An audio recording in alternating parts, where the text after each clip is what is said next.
तो यादव जाति जो खुद को हिंदू धर्म का पोषक और श्री कृष्ण का वंशज बताता रहा है, मुझे लगता है कि यादव जाति को यह सवाल खुद से पूछना चाहिए। ये तो उन यादव जाति के लोगों के लिए बहुत बड़ा सबक है जो कि जो है खुद को हिंदू समझ रहे थे, हिंदुत्व का रक्षक समझ रहे थे, उनसे सबक है।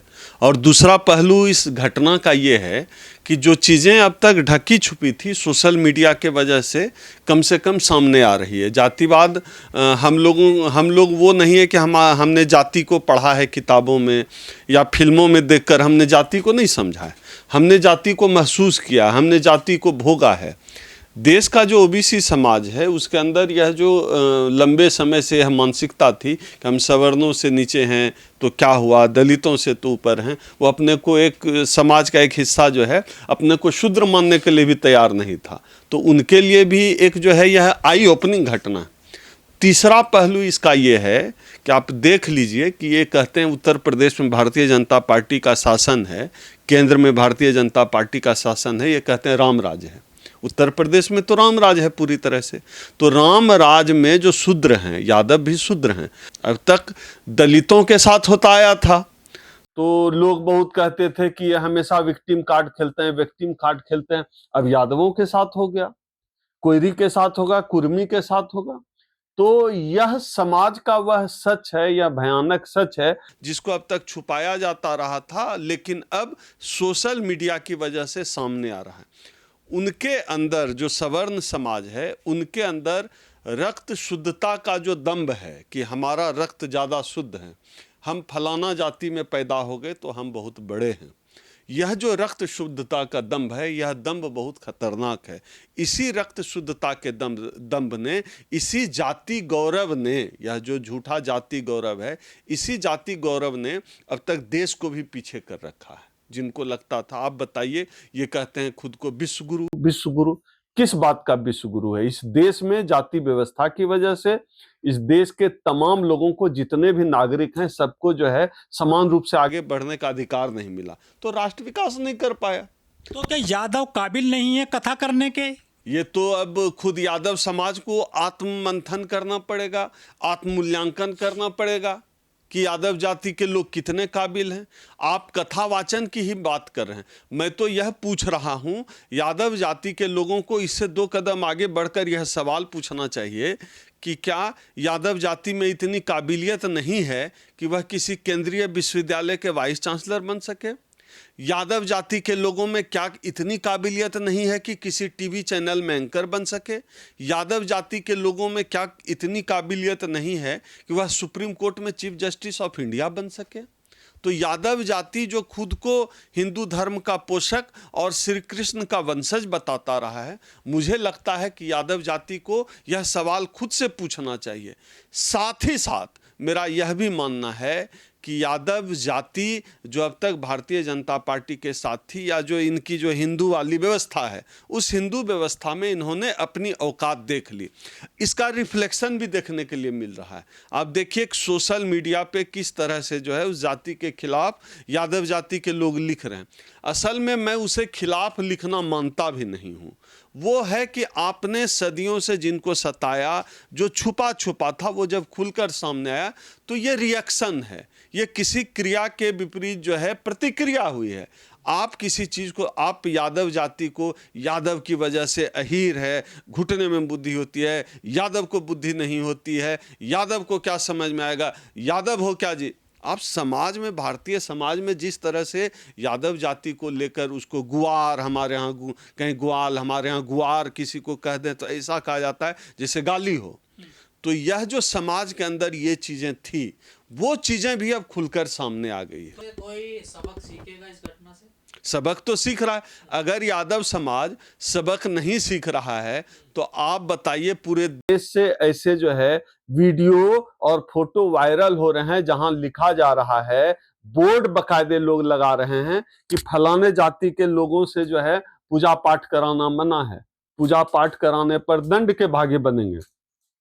बोर्ड तो किसी 1 गांव, 2 गांव, 4 गांव, 5 गांव में लग रहा है, लेकिन उसकी तस्वीरें शेयर हो रही है, सोशल मीडिया पे वो करोड़ों लोगों के पास जा रहा है, लोग शेयर कर रहे हैं, यानी उसको जो है समर्थन मिल रहा है इस बात को। तो समाज में यह जो भ्रांति थी कि जो है यादव के हाथ से पूजा कराएंगे तो पवित्र हो जाएगा, ये हो जाएगा, वो हो जाएगा, फलाना जाति के हाथ से करा लेंगे, तो वो भ्रांति टूटी है। तो ये सही है बोर्ड लगाना कि इस गांव में ब्राह्मणों का आना ये जाना रिफ्लेक्शन है इसको, या इनसे पूजा पाठ कराना ठीक है, ये सही रहा? ये अगर इस बोर्ड के में जो है कुछ असंवैधानिक बात नहीं लिखी गई है, कोई गैर कानूनी बात नहीं लिखी गई है, तो फिर क्यों गलत है? गांव तो सभी का होता, कोई भी जा हाँ, तो जा सकता। मैं कह रहा हूं कि अगर असंवैधानिक और गैर कानूनी बात नहीं लिखी गई तब सही है, लेकिन आपने किसी को सताया, किसी को दबाया, आप किसी के ऊपर मूत देंगे, आप जो है किसी का सर मुड़ देंगे, तो क्या वो साइन बोर्ड भी न लगाए? क्या वो जो है बार बार अपमानित होने के लिए क्यों अभिशप्त है? किसने अभिशप्त? ये लोग इन्होंने धोखा क्या है देखिए। अगर किसी कोई नाम छुपा कर भी गया हो, ये तो जांच का विषय है, अगर कोई नाम छुपा कर भी गया हो तो मुझे लगता है कि भारतीय हम लोग इस समाज के तौर पर मर चुके हैं कि किसी को अपनी जाति छुपानी पड़ती हो, किसी को अपना नाम छुपाना पड़ता हो। इससे ज़्यादा शर्मिंदगी का विषय कुछ हो ही नहीं सकता। ये तो और शर्मिंदगी वाला मसला है। लेकिन यादव जाति जो है डोमिनेट कास्ट है, पिछड़ों की, वो मजबूत बिरादरी कही जाती है, उनके साथ में ऐसा अत्याचार हुआ है सामाजिक स्तर पर? इतनी मजबूत बिरादरी है यादव जाति। अखिलेश यादव इतने मजबूत जाति के नेता हैं कि जब सीएम आवास खाली करते हैं तो गंगा जल से धोया जाता है। इतने मजबूत हैं, इतनी मजबूत है यादव जाति कि जो है जब वो कथा कराने जाते हैं इस जाति के लोग, तब जो है उनको उनके ऊपर पेशाब छिड़क के उसको शुद्ध किया जाता है। अब इसी से हम लोग तो सब समझते हैं, लेकिन अब कम से कम यादव जाति के लोग जरूर समझ जाएंगे हम तो यदुवंशी हैं, वो जाति व्यवस्था में कितने मजबूत हैं, उनका यदुवंश कितना मजबूत है। अब तो यादव जाति के लिए यह आई ओपनिंग है। एक बात समझ लेनी पड़ेगी कि इस देश में सीधी लड़ाई है जो मनुवादियों के बीच और संविधानवादियों के बीच। मनुवादियों के साथ अगर एससी, एसटी, ओबीसी और माइनॉरिटी कम्युनिटी का व्यक्ति खड़ा होता है, इसका मतलब है वो समाजद्रोही है। उनको समझना पड़ेगा कि मनुवादियों के साथ खड़े होने का मतलब है मनुवादियों को मजबूत करना। और कई यादव तो ये भी कह रहे हैं कि ये छोटी मोटी सी घटना थी, इसको ज्यादा बढ़ाया चढ़ाया ना जाए, समाज में नफरत पैदा ना की जाए। दो व्यक्तियों के बीच का मामला बता रहे हैं इसको। जिसके जो भी व्यक्ति ऐसी बात कर रहा है कि यह छोटी मोटी घटना है, तो मैं चाहता हूं कि उसका भी मुंडन करा के वीडियो बना के वायरल कर दे, फिर उसके बाद उसका बयान लिया जाए। बताओ कितनी छोटी जो कथावाचक बन रहे हैं समाज में जो इस तरह की घटना होती है, वह उस घटना को केवल घटना के तौर पर न देखकर एक संकेत के तौर पर देखा जाना चाहिए। अब देखिए, आप कहते हैं कि इसका कितना यादवों पर असर पड़ा है या समाज पर। मैं कहता हूं बहुत असर पड़ा। अभी हमारे संगठन Akhil Bharatiya SC, ST, OBC minority संयुक्त मोर्चा ने इस पूरे मसले पर हम सोशल मीडिया पर हम लोग ने बात उठाई, और अभी हमने 2 दिन पहले झारखंड में हमारे प्रदेश महासचिव हैं गोपाल यादव जी, उनके नेतृत्व में सैकड़ों लोगों ने झारखंड में प्रदर्शन किया इस बात पे। इसका क्या मतलब है? इसका मतलब है कि जो घटना इटावा में हुई, उस घटना का असर झारखंड में आप देख रहे हैं। राम राज्य में शंभू की हत्या कर दी गई थी, वो पढ़ा रहे थे गरीबों को, और ये जो है कथा करने गए शूद्र तो उनके बाल कतर दिए। तो क्या ये अमृतकाल है या राम राज्य काल है? ये राम राज्य का अमृतकाल है। एक तो राम राज है क्योंकि योगी जी का राज है, और राम राज का मतलब ही यहाँ के हिसाब से है कि सवर्णों का राज मतलब राम राज। तो राम राज है, अमृत काल मतलब भाजपा का काल है। अब देख लें इस देश के जो एससी, एसटी, ओबीसी कम्युनिटी के लोग हैं, शेड्यूल कास्ट के लोग तो सब समझते ही हैं, क्योंकि हमने तो सीधा हमने तो दूसरे तरह का जो है उत्पीड़न झेला है, झेल रहे हैं, और पता नहीं लाखों करोड़ों वर्ष तक झेलते रहेंगे। क्योंकि जब तक इस देश में जाति व्यवस्था के खिलाफ सवर्ण समाज नहीं खड़ा होगा तो जाति व्यवस्था नहीं जाएगी। तो क्या यादव हिंदू नहीं है? इस सवाल का जवाब तो यादव जो अभी अब कांवर का सीजन आ गया ना, अब यादव समाज अब कांवर लेके जाएगा और उसके ऊपर हेलीकॉप्टर से फूल बरसेगा, तब उससे पूछना चाहिए कि अब तो ठीक है। सवर्ण समाज या मनुवादी समाज को जिसमें कह रहे हैं आप सुधार होने की जरूरत है, बाबा साहब के जमाने से सुधार की गुंजाइश खत्म हो गई है। वो जो जिस व्यवस्था से बेनिफिशियरी है वो अपनी व्यवस्था छोड़ेगा क्यों? बिल्कुल नहीं वही मैं कह रहा हूँ।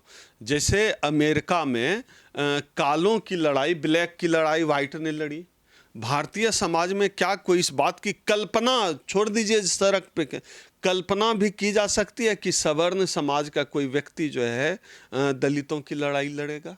जो प्रगतिशील सवर्ण है, मैं उनकी भी बात कर रहा हूँ। रवीश कुमार एक बड़े प्रोग्रेसिव पत्रकार हैं, सब दलित समाज, ओबीसी सब लोग देखता है। मुझे ध्यान नहीं आ रहा है कि उनका जो यूट्यूब चैनल है उस पर इस घटना पे वीडियो बना। मैं रेगुलर इन्फॉर्मेशन, उनके पास कंटेंट बहुत होता है, तो मैं कंटेंट के लिए उनके वीडियोज देखता हूँ। ईरान पे बनाते हैं वीडियो। हाँ ईरान, हाँ, ईरान, इराक, अफगानिस्तान पे बनेगा वीडियो। उस तो पे मीडिया भी जातिवादी करता है। इजराइल पे, मीडिया की छोड़िए, मैं प्रोग्रेसिव लोगों की बात कर रहा हूँ। मैं बात कर रहा हूँ कन्हैया कुमार की। कन्हैया कुमार ने इस मसले पर क्या कोई प्रोटेस्ट किया? अभी बिहार में आरजेडी की स्पोक्स पर्सन है सारिका पासवान। सारिका पासवान के खिलाफ एक सवर्ण जाति के व्यक्ति ने बहुत गंदी और अश्लील और वाहियात टिप्पणी की।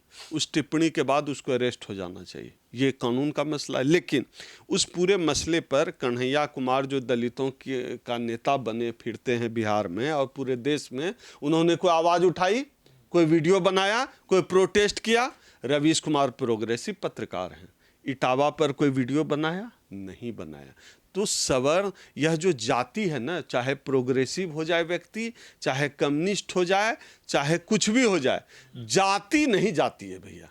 अब रवीश कुमार अगर वीडियो नहीं बना रहे हैं, इसका मतलब है कि रवीश कुमार के अंदर जो जाति है वो नहीं गई है।